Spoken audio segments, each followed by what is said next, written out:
Saudi Arabia லட்சக்கணக்கான ஒட்டகங்களுக்கு passport வழங்க தீர்மானித்தது ஏன்?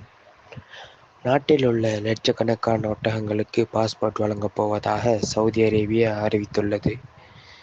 ஒட்டகங்களை சிறந்த முறையில் வளர்ப்பதற்கு இந்த நடவடிக்கை உதவும் என்று அதிகாரிகள் கூறுகின்றனர். சவுதி அதிகாரிகளின் கூற்றுப்படி, இந்த நடவடிக்கை ஒட்டக வளர்ப்பின் லாபத்தை அதிகரிக்கும் மற்றும் விலங்குகள் மற்றும் உரிமையாளர்களை அடையாளம் காண்பதற்கான நம்பகமான தரவுத்தளத்தை உருவாக்கும். 2024ஆம் ஆண்டில் சவுதி அரேபியாவில் சுமார் 2.2 மில்லியன் ஒட்டகங்கள் இருப்பதாக அரசாங்கம் மதிப்பிட்டுள்ளது. இந்த ஒட்டகங்கள் ஒவ்வொரு ஆண்டும் நாட்டின் பொருளாதாரத்திற்கு 2 பில்லியன் ரியாலுக்கு மேல் பங்களிக்கின்றன. ஒட்டகம் சவுதி அரேபியாவின் தேசிய சின்னத்தின் ஒரு பகுதியாகும்.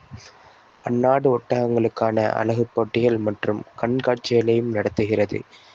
அதில் சிறந்த ஒட்டகங்களுக்கு பரிசுகள் வழங்கப்படுகின்றன. சவுதி அரேபியாவின் தேசிய விழாக்கள், சிறப்பு நிகழ்வுகள் மற்றும் வரலாற்று தருணங்கள் ஒட்டகங்கள் இன்றி நிறைவடையாது. சவுதி அரேபியா மற்றும் அரபு வளைகுடா நாடுகளில் ஒட்டகங்களுக்கு நீண்ட வரலாறு உண்டு.